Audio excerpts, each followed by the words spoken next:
కొత్త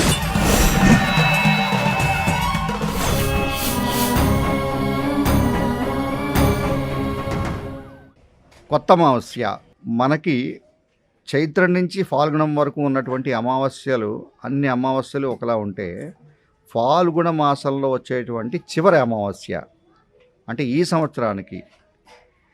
సంవత్సరానికి మనకి ఫాల్గుణ మాసంలో వచ్చేటువంటి చివరి అమావాస్య. ఈ అమావాస్యకి ఎంతో ప్రాధాన్యత ఉంది.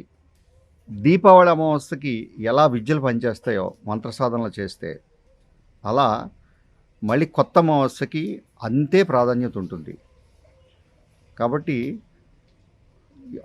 ఈ కొత్త అమావాస్య ఈ నెలలో అంటే ఏప్రిల్ నెలలో 8వ తారీఖున మంగళవారం సోమవారం నాడు వచ్చేటువంటి అమావాస్య. అందరూ జాగృతులై మంత్ర సాధకులైతే ఖచ్చితంగా మీ ఆచారాల రీత్యా హోమ కార్యాల్లో పాల్గొనండి విధిగా, ఖచ్చితంగా. దీని గురించి మనం ఎంతో తప్పిస్తూ ఉంటాం, దీని గురించి నిరీక్షిస్తూ ఉంటాం. శాక్తేయులకి మాత్రమే ఇది చెందుతుంది, మిగతా వాళ్ళు ఎవరికి కూడా ఇది చెందుతుందని నేను భావించను. ఎందుకంటే ఇది అమావాస్యతో కూడుకుని శాక్తేయులే చేస్తారు. ఎవరైతే ఈ గురు పరంపరలో ఉన్నటువంటి వాళ్ళు ఉన్నారో, ఈ అమ్మవారి సాధకులు కానీ, లేదా కాళభైరవ సాధకులు కానీ, లేకపోతే ఈ శైవంలో ఉన్నటువంటి వాళ్ళు కానీ, వాళ్ళకే ఈ అమావాస్య అన్నదాని గురించి, అమావాస్య పూజ అన్నదాని గురించి తెలుస్తుంది. నేను వాళ్ళకే చెప్తున్నాను, జాగృతులై మంత్రసాధనని పెంచి ఆ రోజు విధిగా మీరు హోమం చేయండి. హోమం చేయగలిగే వాళ్ళు హోమం చేయండి. హోమం చాలా విశేషమైనది. అగ్నిముఖ దేవతని ఉపాసించడం అన్నది చాలా చాలా విశేషమైనటువంటి కార్యం. లేదు మీకు అవకాశం లేకపోతే మీ మీ మీ దూరంలో ఉన్న, దగ్గరలో ఉన్న ఎవరుంటే మీ గురువుల దగ్గరికి వెళ్ళి మీరు చేయించుకోండి.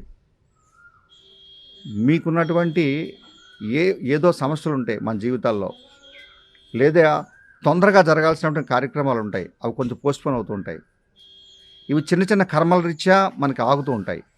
ఆ కర్మలన్నింటినీ దాటుకుని ముందుకు వెళ్ళాలి అంటే ఇలాంటి అమావాస్య పర్వదినాల్లో చేస్తే మనం 40లో వెళ్తున్నటువంటి మన ప్రయాణం యాక్సిలరేషన్ పెరిగి 60కి వెళ్ళచ్చు.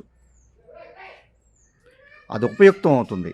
అమావాస్య రోజు చేసేటువంటి ఈ హోమాది క్రతువులు, అందులోకి ఫాల్గుణ అమావాస్య కొత్త అమావాస్యలో చేసేటువంటి హోమక్రతువు విశేషమైనటువంటి బలాన్ని ఇస్తుంది. మీరు ఎక్కడో ఫారెన్ వెళ్ళాలి, లేదా మీకు ఆరోగ్యం బాగుండాలి, లేదా ఇంట్లో భార్యాభర్తల సమస్య, లేదా ఆర్థిక సమస్య, లేదా అనారోగ్య సమస్య, ఇలాంటివి ఎన్నో ఉంటాయి.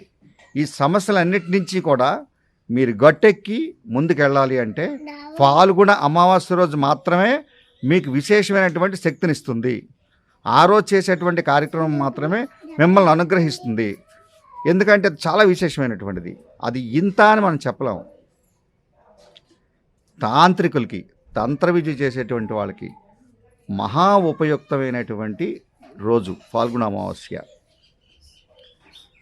ఆ రోజు మీరు ఖచ్చితంగా వారణాసిలో ఉన్నా, గౌహతిలో ఉన్నా, లేదా ఉజ్జయినిలో ఉన్నా, ఎక్కడ మీరు వెళ్ళగలిగినా, లేదా మీ దగ్గరలో ఉన్నటువంటి ప్రాంతాలకు వెళ్ళగలిగినా ఖచ్చితంగా హోమక్రతువు మాత్రం చేయండి. అదే విధానాన్ని అనుసరించి మన పీఠంలో, ఈ రాజమాతంగీశ్వరి వామాచార పీఠంలో మా విధానంలో హోమక్రతువు మధ్యాహ్న కాలం నుంచి సాయంత్రం రాత్రి వరకు నిరంతరము 10 నుంచి 12 గంటల పాటు హోమం జరిగేటువంటి అవకాశం ఉంది. అదే మేము చేస్తాం మా గురు సాంప్రదాయాన్ని బట్టి అనుసరించి. మీరు పాల్గొవాలనుకున్నటువంటి వాళ్ళు, లేదా మీరు డైరెక్ట్గా రావచ్చు.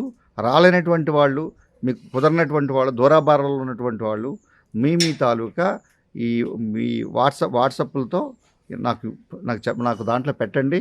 చూసి మీ తాలూకా స్థితిని బట్టి ఎలా చేయాలి, ఏం చేయాలనేది మనం చూద్దాం. ఇంకా విశేషమైనటువంటి ఈ శక్తి ఉన్నటువంటిది ఈ ఫాల్గుణ అమావాస్య. ఈ అమావాస్య విధిగా చాలా ఎక్కడ ఏ రకమైనటువంటి లోపం లేకుండా మీరు ఎంత చేయగలిగితే, మీరు ఎలా చేయగలిగితే మీరు మీ సాంప్రదాయాన్ని బట్టి ఖచ్చితంగా చేయండి. హోమాన్ని మాత్రం చేయండి. ఎంతైనా హోమమే. హోమ ప్రక్రియ మాత్రమే మనిషి తాలూకు కర్మల్ని సునాయాసంగా తీయగలదు. మీ ఎట్టి పరిస్థితుల్లో మీరు హోమంలో మీరు పాల్గొండి, మీరు చేయండి. ఇంకొక 10 మంది చేత కూడా చెప్పి ఈ హోమ కార్యక్రమాలను చేయించండి. మన హైందవ ధర్మంలో మొదటిది అగ్నిముఖం పూజ చేయడం. మిగతావన్నీ ఒకటి. కానీ అగ్నిముఖం ఎవరైతే ఈ సాధకులు ఉంటారో వాళ్ళకి అందరికీ కూడా అగ్నిముఖం అంటే రోజు హోమం చేయాలి. అలా అవ్వదు చాలామందికి. నిత్యాగ్నిహోత్రులు లేరు. నిత్యాగ్నిహోత్రులు ఎక్కడో జరుగుతాయి.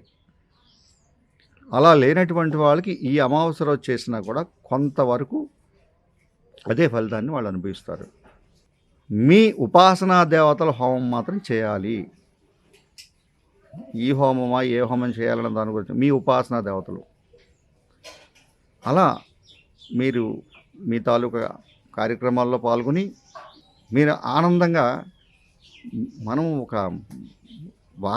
ఒక ఏదైనా ఏరు దాటాలంటే మనకు తెప్ప అవసరం కదా. ఆ తెప్ప ఎంత అవసరమో అలాగే మన శరీరంతో చేసేటువంటి ఈ తాలూకా పూజలు కానీ లేదా హోమాలు కానీ ఈ ఆత్మ అనేటువంటి జీవుడికి శరీరం అనేటువంటి తెప్ప అవసరం.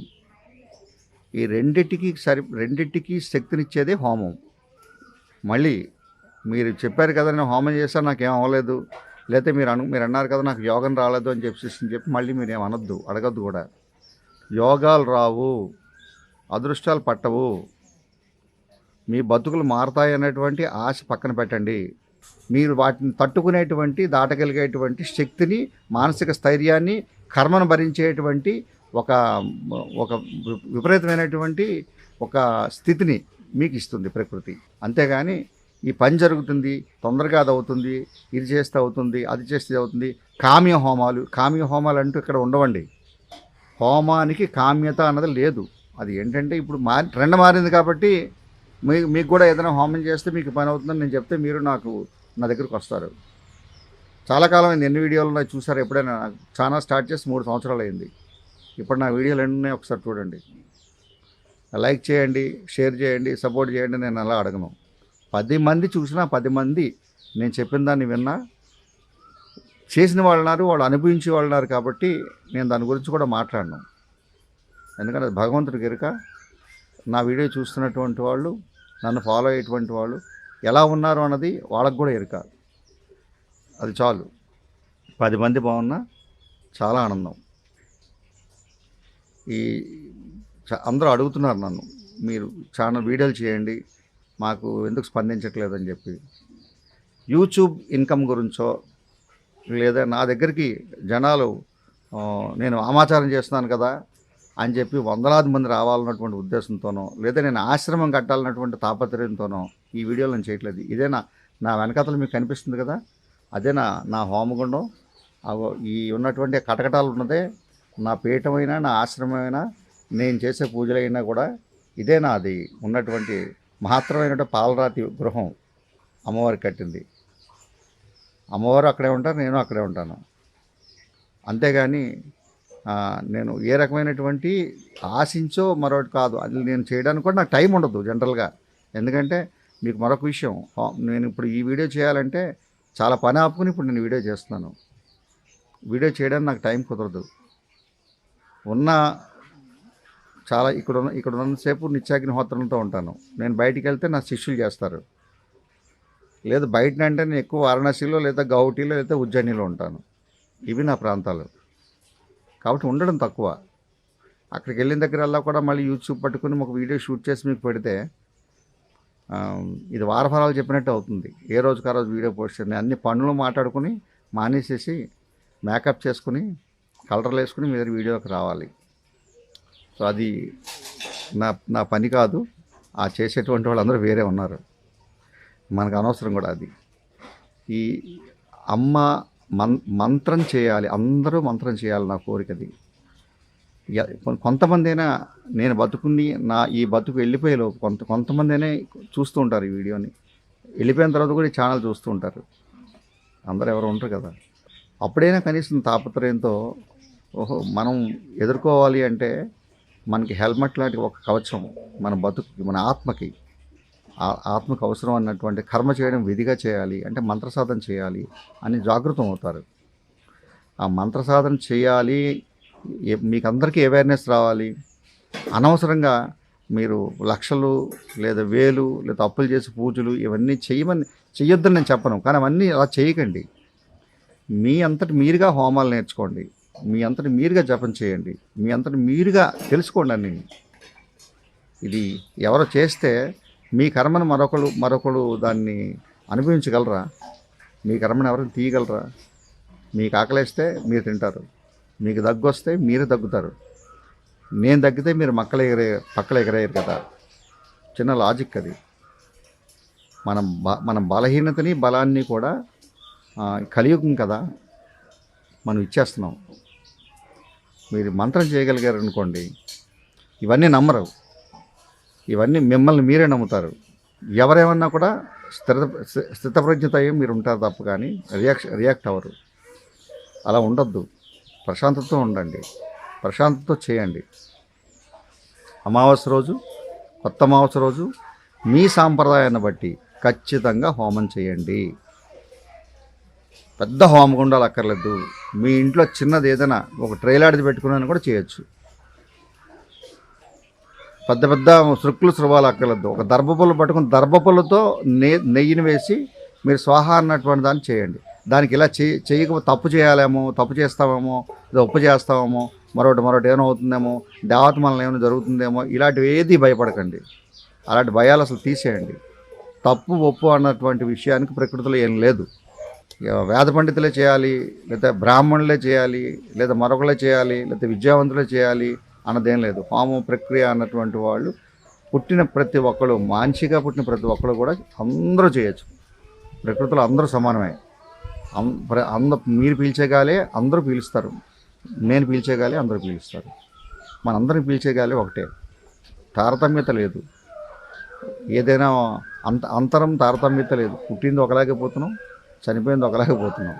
ఈ మధ్యకాలంలో ఉన్నటువంటి ఈ ఉత్కృష్టమైనటువంటి అక్కర్లేనటువంటి పనికిరానటువంటివి మన సాలిగూడు అల్లుకున్నటువంటి ఈ బంధాలు, మంచి కావచ్చు, చెడు కావచ్చు, విమర్శన కావచ్చు, లేదా ఒకళ్ళెవరు ఏదో చెప్తుంటే వాళ్ళ మీద మళ్ళీ ఏదైనా మనం 10 మందికి మళ్ళీ వీడియోలు పెట్టి చెప్పడం కావచ్చు. ఇవన్నీ చూస్తుంటే హిందూ మతంలో బాధ అనిపిస్తుంది. హిందూగా పుట్టినప్పుడు మన హిందూ మతంలోనే కొంతమంది ఉగ్రవాదులుగా ఉన్నారు. ఇదంతా భగవంతుడు చూస్తాడు, మనం ఏం చేయలేము. మనం అంత తొందరగా ఎవరు ఏది మార్చేటువంటి శక్తి లేదు. ఆర్థికంగా బాగా డబ్బు ఉన్నటువంటి వాళ్ళు, రాజకీయమైనటువంటి శక్తులు ఉన్నటువంటి వాళ్ళు ఎన్నో మాట్లాడుతూ ఉంటారు మీడియాలో, ఆధ్యాత్మికంగా ఇవి పెట్టుకుని. జనాలు భయపడతారు, అయ్యో నేను తప్పు చేశానా అని. జనాల్ని స్వావలంబన చేయండి, భయపెట్టదండి దయచేసి. మీ అందరికీ చెప్పేటువంటి వాళ్ళందరూ కూడా వినమ్రతతో నేను చెప్తున్నాను, దయచేసి అర్థం చేసుకోండి. కర్మను భరించగలిగే శక్తి ఏది ఉందో దాన్ని చెప్పండి, అందరూ జాగృతం అవుతారు.